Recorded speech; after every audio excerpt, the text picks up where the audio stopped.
This is Pet Life Radio. Let's talk pets.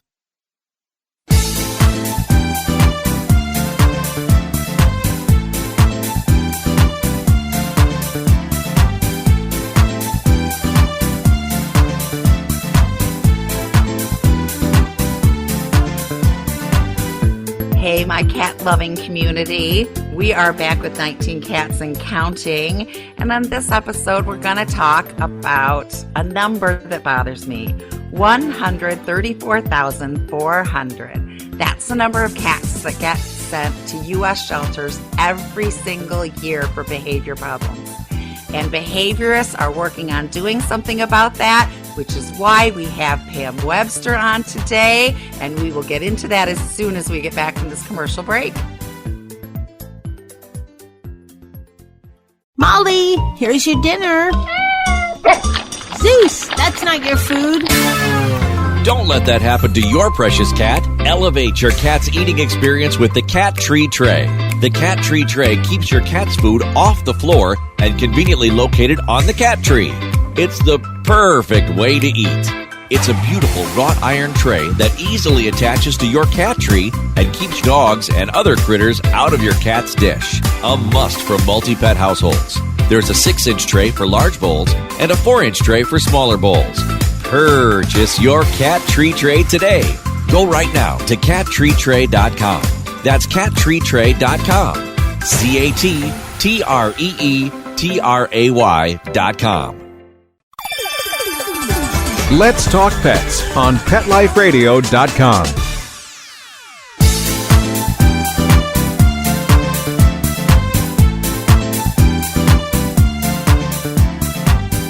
Hey everybody, welcome back to 19 Cats and Counting. I am your co-host, Linda Hall, and my BFF and cat lady extraordinaire, Rita Reimers. For those of you keeping score, yes, we are back to 19 Cats. We had a She phone can't call. help it. We had a call on the behavior line, and somebody local here, 15-year-old diabetic cat. The owner has his own medical issues. Plus, he's got 6 children, another one on the way, 2 dogs, blah, blah. Felt he couldn't take care of her anymore. And if they didn't find a solution, his best friend actually contacted us. They were going to send this little lady to the shelter, which we know what happens to older and ill cats. She would have not made it. So she's here. She's been here since Saturday afternoon. I got kisses today. She actually came up on my chest. She's eating really well. I suspect her insulin needs to increase a little bit. She's peeing quite a lot, which is a sign of diabetes. So she'll be going to see my awesome vet, Dr. Glenn, sometime in the next week. Okay.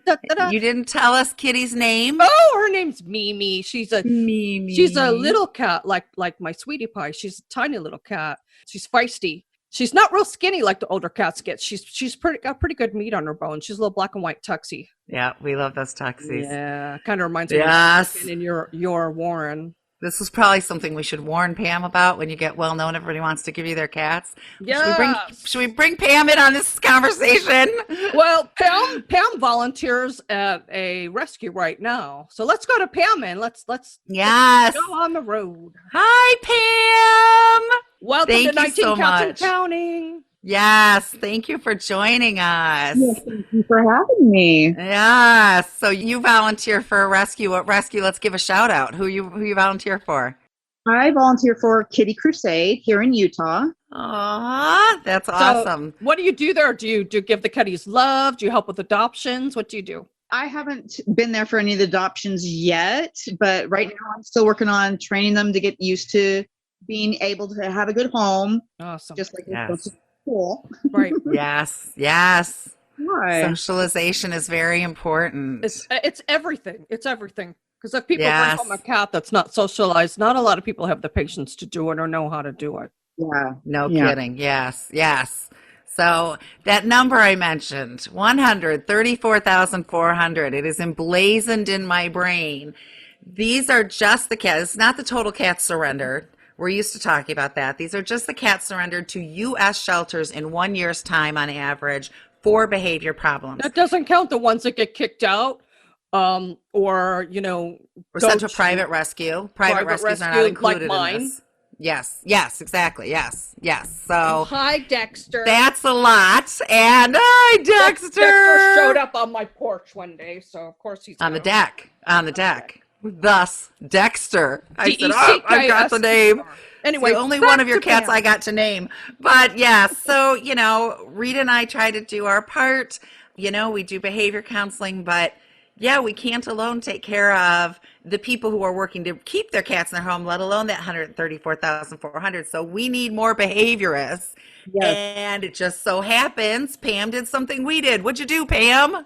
I went to the Animal Behavior College and certified in the cat training course. Yes. What Yay! motivated you to do that, Pam? Well, I used to be a vet tech, and I always preferred the cat side. And they did a course while we were in that it was a behavior course, and I really got into it. And this was 20 years ago, but still.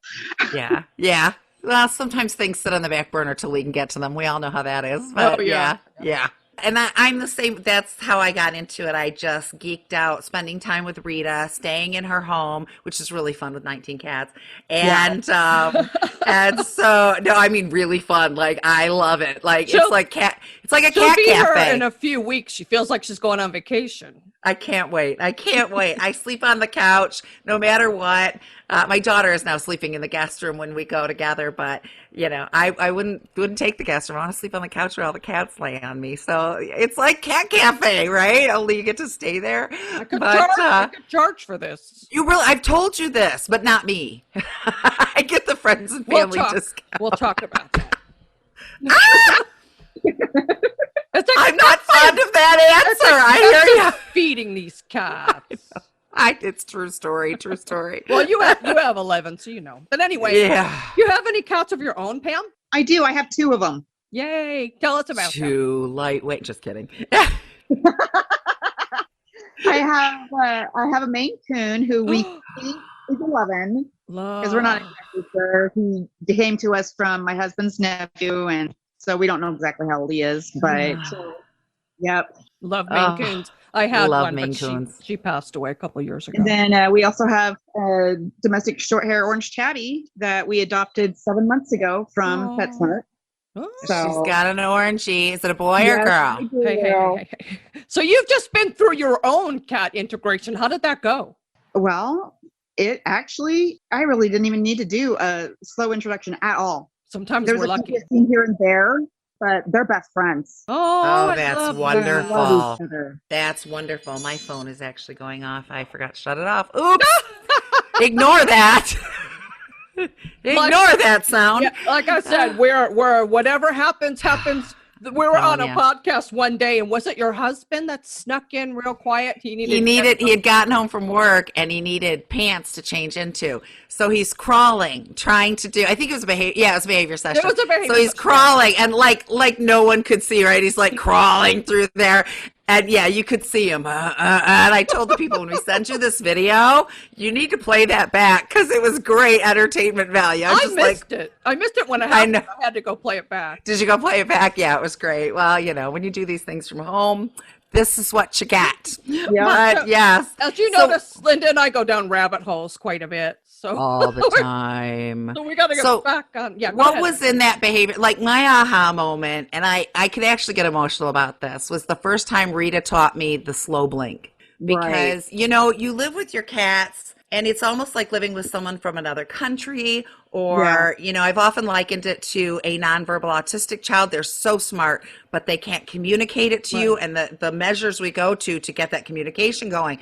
When she told me that, and then the first time one of my cats said, I love you, and I said it back, it was like this, I don't know, my heart exploded, and I thought, oh, this is my jam. I need more. And I would watch her, and she'd be like, oh, that one's getting irritated. How do you know that? And I learned about body language and communication. So what was it in that behavior session that you saw that struck you up? What was your moment? The course, not the session, right? Yes, yeah. Well, honestly, a lot of it was just a giant refresher course from being a vet tech, but it all just struck home to me because it's just like I've been doing this my whole life basically. because I've had a cat my entire life. I mean, even as a teenager, I had 20 cats. Mhm. Ah, nice. Love it. Add a girl. Add a girl. We We really don't suggest those numbers. We really don't. I No, joke I about being.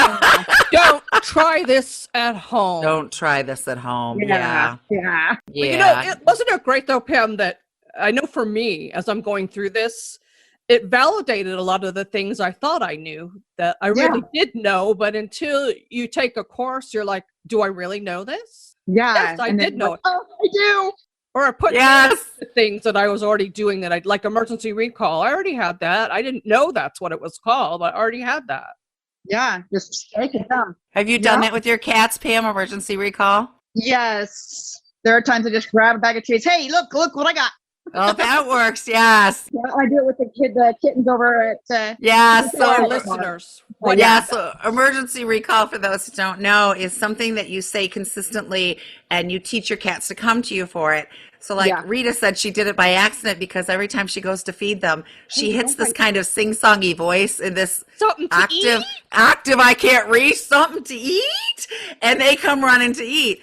So where this is valuable is, and this has been always a fear, I mean, God forbid it happen. I've lived my whole life with never having a house fire, knocking wood right now, saying a prayer. Yeah. But God forbid should that happen, how do you catch your cats or, you know, or anything else that, or your cat escapes out the door. So by saying this thing consistently, then they come back to you. So, you know, if that were to happen, you have something to eat, and hopefully they all run to you, or you shake your treat bag, or you're teaching Mimi good. You're going in every time and something to eat. Yes. We had a behavior client who she was an incredibly organized woman. I mean, insanely organized, like I wish.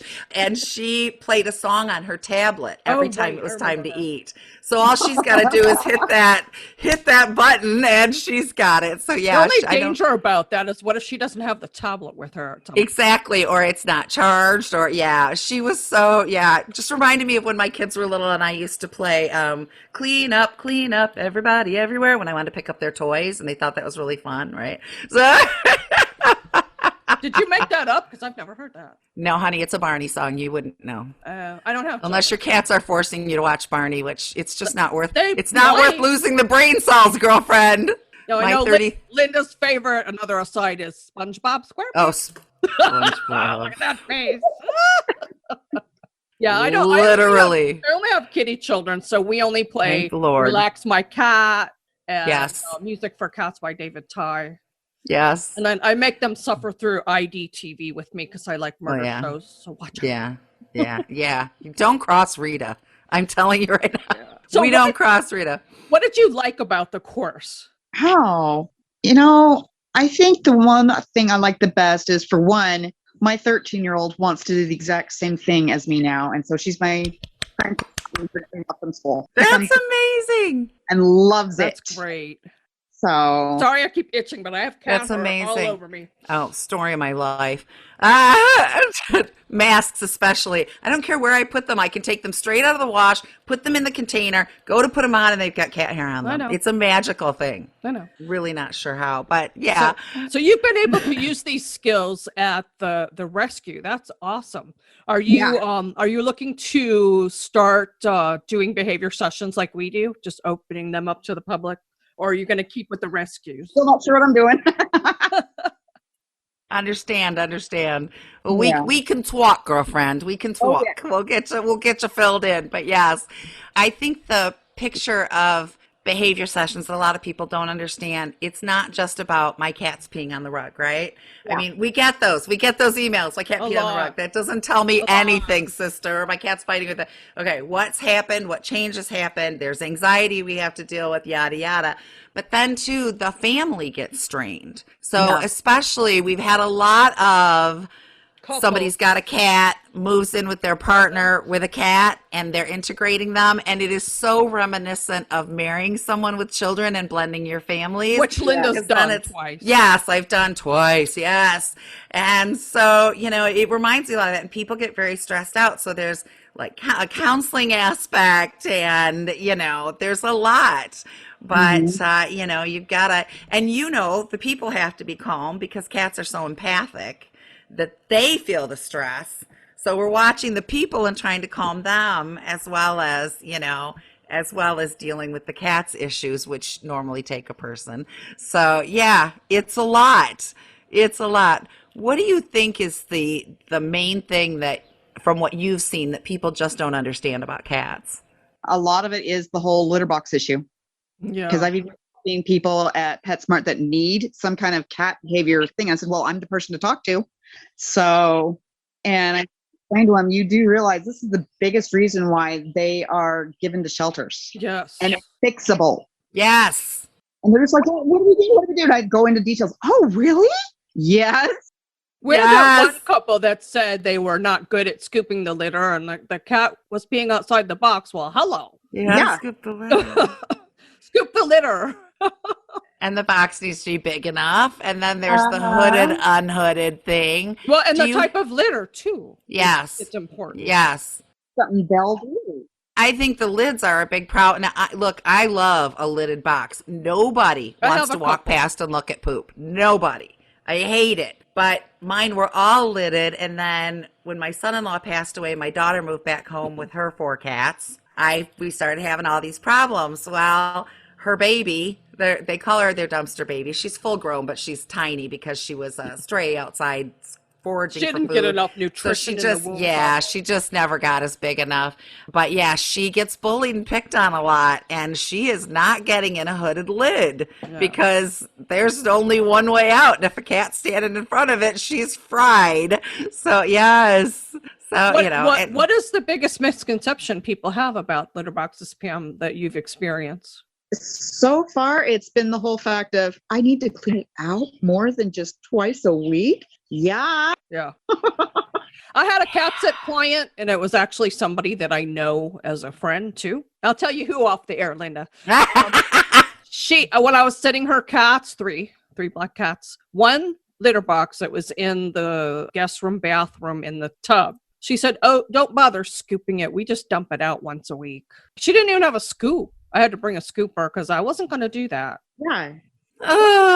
They just, that's like going into an outhouse that's never been cleaned.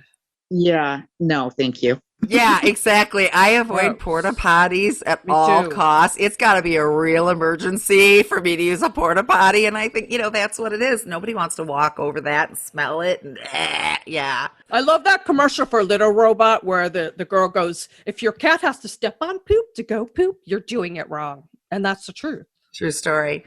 Well, and then there's types of boxes like, the ones that you drop down in. I think those are the coolest things on earth because you don't have all that scatter. But if you've got a cat with any kind of arthritis, inflammation, any kind of problem, getting down and up is going to be an issue. Well, do this. Go to the beach, step on the sand, and try to launch yourself upward. It's not easy. Yeah, exactly. Yeah. Yeah, they gear things to help the people that don't actually always help the cats. And it does sound good. Sounds good to me. I don't know about you, but I'm in bare feet right now with litter stuck to the bottom of them. Guaranteed. There's litter on the bottom of my feet. There are 11 cats. On that happy note, let's take a short pause. All right. For a word from one of our awesome sponsors, and we'll be right back. How many of you have pets? My hand's raised. Now think about how lucky you are to have such a sweet little pet in your life, and that pet is lucky to have you too. But unfortunately, there are countless pets out there that don't have a home to call their own. However, Bob's from Skechers is trying to change that. So we developed Bob's for dogs and cats to help pets in need. With every purchase of adorable Bob's footwear or fun, stylish apparel, or even the cutest Bob's pet accessories, Skechers makes a donation to Petco Love to help save shelter pets. And with your help, we've already saved the lives of over 1 million pets and raised over $7 million. So while you're getting style and comfort with features like Skechers' famous memory foam cushioning, you're also helping to save an adorable pet in need and helping another lucky owner be connected with a future best friend and companion. Because happiness is having a loving pet by your side. Find Bob's at a Skechers store, Skechers.com, select Petco locations, or wherever stylish footwear is sold. Let's talk pets. Let's talk pets On Pet Life Radio. Pet Life Radio. PetLifeRadio.com.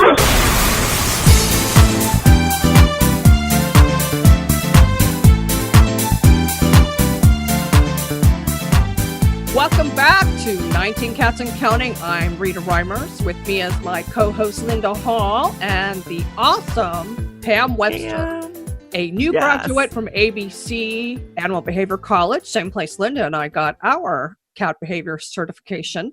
Volunteer at rescues, helps socialize the cats, has 2 cats of her own. What is the next thing we want to talk about, Linda? You said you've been a cat lady like forever. Are you more cats than dogs then? Are you one of Are you one of us? Yeah, okay. I have a little dog, and it's so funny because I tell people all the time, we'll be talking, I'll be like, oh, I got 11 cats, and Rita will go, and a dog. Oh yeah, the dog. Don't forget the dog. Poor dog. And I think she's incredibly confused. I don't think she's sure. She was in the litter box the other day. She was, but just sitting there. She wasn't doing anything. Sadie, get out of the litter box. The cats go in here. What am I supposed to do here? She's getting older and I think is having a little confusion issues. But yeah, there's just something, and it's not against, when you agree, it's not against other animals. Like, I love all animals. I love all animals, and I would do anything to help any animal. But cats and dogs are just so different. And we see that with people that have had dogs and now they've got a cat and they come to us with a problem and it's like, they don't get it. Yeah. What, in your opinion, Pam, is more unique to cats that dog people just don't get? Well, they can be a lot more loving at times, and they seem to be more emotion sensitive. Yes. You're right. Yes. They pick up on you. If your cats are like ours, I'm sure they are. When you're feeling sad or stressed, don't your cats know it? Yep. Yes. They were going back and forth in email, the people that were surrendering her new kitty, Mimi. And they were talking about, you know how hard it is. It's a horrible thing to have to do. And I've got tears streaming. Next thing I know, Subaru's right at my side, purring and like, it's okay, Mama, it's okay. That's the thing, you know. There's a subtlety, I think, to cats that people don't realize, and you have to watch them and pick up on their cues. I think dogs in some respects are simpler. They're very motivated by your attention and pleasing you. And, you know, while a cat wants to please you, it won't necessarily put your needs before his own. What's in it for me? That's a cat. Exactly. Yes. Yes, and isn't that the clue to cat training? I don't love the cat training. I don't love that word. No, I don't either. Because we're really not training the cat. We're kind of changing the cat's environment, right? Well, to be honest, we're training the owners. Yes. That too, yes. Without telling them that's what we're doing, of course. Yes, but like, you know, if the cat is scratching the sofa, you know, they talk about, what are the 2 things in the book? Make it less desirable and then give an alternative. So, like, what would you do, Pam, for something like that? Yeah, so pleasing alternative. Right. Give us an example. Well, whenever I hear somebody is having this kind of an issue, I say, well, make sure you've got scratchers, whether you've got floor or the post kinds. I suggest always using like some of the liquid catnip to entice the scratching. Perfect. Yes. And they're worried about certain pieces of furniture, so we'll get some of that furniture tape. Yeah, I literally have sheets of it in this desk. We hold them up and show people what we do. Yes, make it undesirable and then give them some place. And then I think, like our last client, she had scratching posts, and we said, you know, it could be that your cat wants a flat surface. Like that's something they talked about in the books too. Yeah, that, you know, some cats like to scratch this way, but some cats like to scratch this way. So you have to have both alternatives and see what your cat likes. Same thing for litter boxes and everything else. It's all about what your cat wants. Yeah. You know, perhaps that's why non-cat people think we're all slaves to our cats and that our cats run the show, because they kind of do, right? Somebody just posted that on my post about adopting Mimi, and it said something like, I'm sure you'll be a good cat slave or something. I was like, yep, that's it. But it's true. A dog will, you know, oh man, I don't like that food, but they'll eventually eat it. They'll get over it. The cat is not going to eat it. The cat will starve to death first. And they'll sit with their back to you and give you dirty looks like, you know, you are they're mad at you. Yes, you have been shut out. You are being punished, right?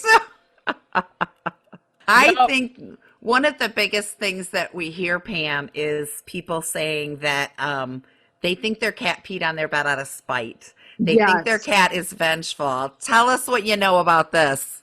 Hey, well, we've even had this personal experience when we got the new kid 7 months ago, that we didn't have the litter to change it. And so peed on our bed that night. Oh, boy. Yep. Okay, well, we got to get to litter in the morning. So here we are changing the sheets at like 2:00 in the morning. It's like, well, we know it's not. Hello, in there. Usually puke with me. Yeah. Last night again. Yeah. Oh, again? Yeah. Ugh, yeah. Yeah. And that's, maybe it's the cat is marking its territory because there's been a change. There's some stray cats outside. You brought a new cat in. Maybe the cat is nervous about something. Maybe the cat has a UTI. But trust me, the cat did not go pee on your pillow to go nanny nanny boo boo. There's spraying and there's peeing, and spraying is more of a protecting my area, but peeing is more of a self-soothing mechanism. If they're really, he was in a new home, I was not sure what to expect. Yeah. They peed on your bed because he was nervous. Yeah. You just never know. You got to get to the basis of it. And there's almost always some change that's happened. Somebody's passed, somebody's moved in, somebody's moved out. This is kind of my script when I write people back. I want to know everything. I want to know ages, genders, neutered or non-neutered. That's a huge factor. Yeah. What changes have gone on in your home? Did someone move out? Did someone move in? Did someone die? Is someone sick? Is someone stressed? Is someone upset?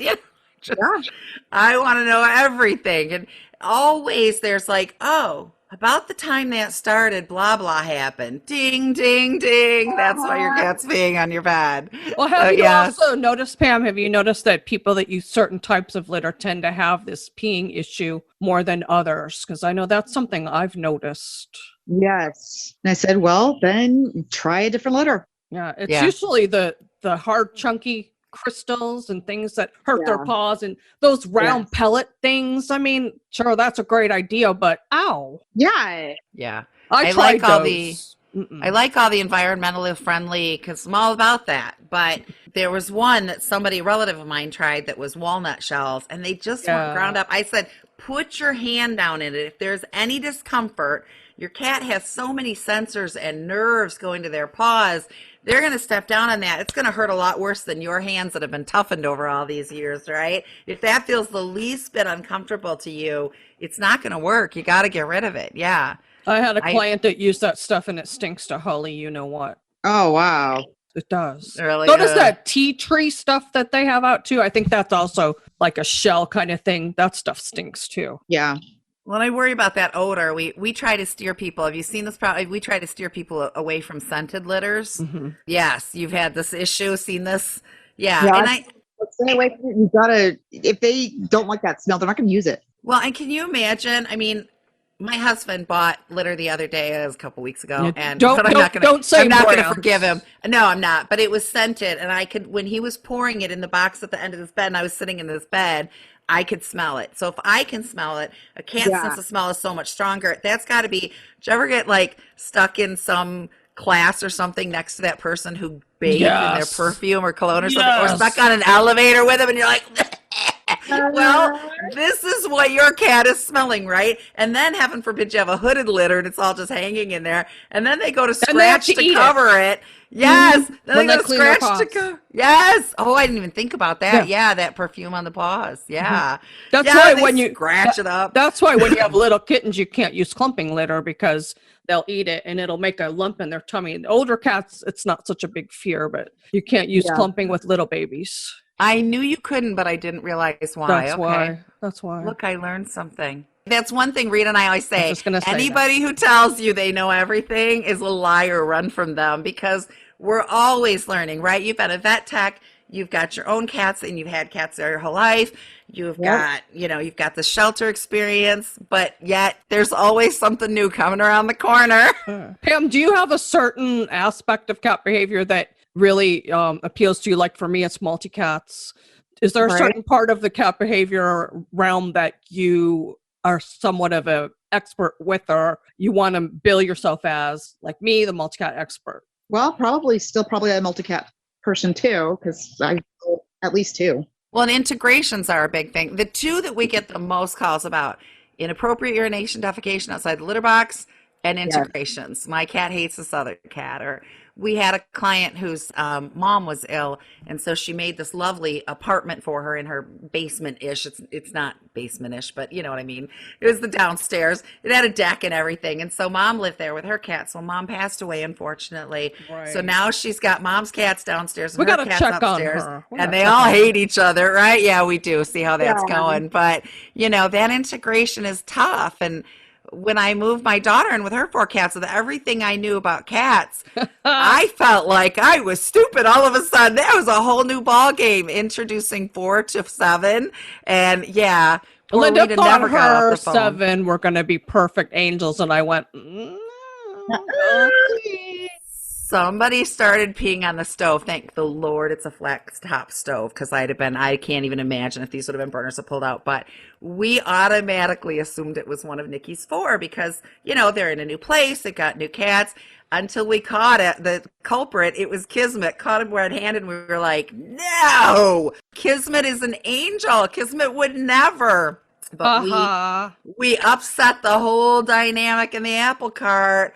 And Kismet was rescued from a feral colony. And I think those 4 cats coming in, actually in the Carolinas, I think those 4 cats coming in made him kind of freak again. Like, am I back to this, right? Like, am I going to get hurt? Who's going to bully me? What's going to happen? So he was in bad shape when he was found.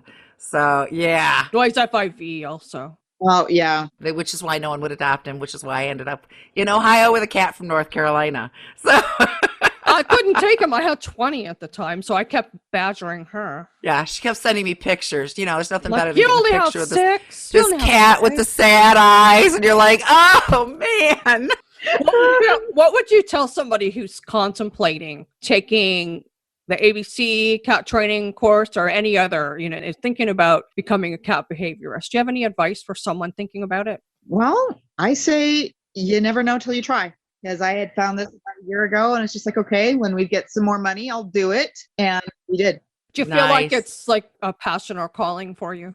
Yes, definitely. Yeah, for me too. And I tell people what I do, and they're like, you do what? You deal with behavior? I need you. Because, hello, 134,400. Exactly. That's the problem. That's one of the reasons we wanted to have you on. We've had Steve on before, and we want to have him on again because this does exist, and we need more of us because 134,400 cats, right? They all know Jackson. They all know Jackson Galaxy, but they don't realize that there's a lot of us out there in private practice that could help them. Yes. Yeah. You know, personally, watching Jackson's videos and shows, it's great, but to apply that knowledge to your personal situation, you really need somebody to tailor it for your situation, and that's where the cat behaviorist comes in. We need as many people out here doing this as is humanly possible so that we can keep all these cats and the families. I mean, imagine how hard it is for families to give up on this cat and surrender them. And are there children that are sitting home going, where'd Fluffy go? You know, I mean. I know. I wonder about Mimi because Mimi's daddy has that's right. children. 6 kids. So I don't know how the kids are handling no Mimi being around, but. Yeah. We're actually coming up to a half hour. So Pam, I wanted to give you the last word. Anything that you'd like to say that we haven't covered? Well, yeah, like I said, I don't really have much going just except for still volunteering with the rescue at the moment. But I do design some cat calming blankets for them to go home with them. What? So yeah. So I prepare these blankets for them, and I spray them with calming spray and say, okay, just use it as much as. Do you have a website? Awesome do you sell those to the public? Do you have a website? I don't. Good. We're going to have to talk about to. We're going to. Oh, you need me. Yay. Someone wants me. We're developing. We're going to talk as we speak. We will talk to you off air about this, and we're going to have you back on about this. Yes, we are. Yes. Without a doubt. I'm like, she left that nugget for the end? What's happening? Sat on this for half an hour. We need this. Well, we're kind of Gabby. We probably intimidated her a little bit. Us? Gabby? Said we, even though I mean you. I mean, I said we. Guilty as charged. Pam, that's just awesome that you do that because you know, people adopting a cat from a rescue or shelter, you don't really know what you're getting, and to have the support from the staff is just amazing, and the volunteers, and to help them like that, that's again, that's a labor of love that you're doing. Yes. That is And amazing. I go in every day to do this. So my daughter goes in with me every night that she can. So, but yeah, we do it every day. Yeah, you're raising the next generation of cat lady. See? Yes. Next time we have her on, we may need to include her daughter in this. I want to hear her take on this and what she's doing in life. Cool. Yes. Yeah, we'll have to plan this at the right time. Yes. How old is she? She's 13. 13. Okay. Well, my youngest is 16. So in about 5 years, you can get her enrolled in. During the video, I was just like, hi. Exactly. Yeah, I know how that goes. Yeah, believe Cameron me. does that. Sometimes he'll wave at us. Yep. She knew that I was doing this, so she was tiptoeing in. I was just like, hi. Well, you tell her we love her. Because anybody who's into cats is our people and our family. We're all... In about 5 years, you can enroll her at ABC, and you guys can go into business together. She wants to do this, and she's already, like I said, she's my little apprentice, and she's already telling her friends, like, well, geez, they wouldn't run from you if you wouldn't run after them. Love that. I love it. Oh, I hate when people do that. Yes. We had a behavior couple. I know we're running a little over, but we had a behavior couple on that. The guy was just following the cats. It was an integration thing. And, he's right there. Well, how are they supposed to integrate with you breathing down their neck? Because he's scared. He's scared trouble's coming, right? And he's just shaking. He's just, his foot's plopping. And I'm like, dude, so maybe he needs one of Pam's calming blankets. Put this around your shoulder before. I think so. I want one. Yeah, right? That's what I'm thinking. Yes. This is awesome. Good. Well, we have to wrap it up for now. We'll be talking to you off air a little bit. Thank you so much, Pam, for being our guest. I can't wait to see what you do with your certification in the coming years. And we'll have you on again for sure with your blankets. Linda, as always, the co-hostess with the mostest. And I'd be remiss if I didn't once again thank Mark Winter, our producer, owner of Pet Life Radio, who gave us this awesome spot on his channel. Thank you so much. Yes. Every day's Catterday, don't forget. We'll see you next time. Let's Talk Pets, every week on demand, only on PetLifeRadio.com.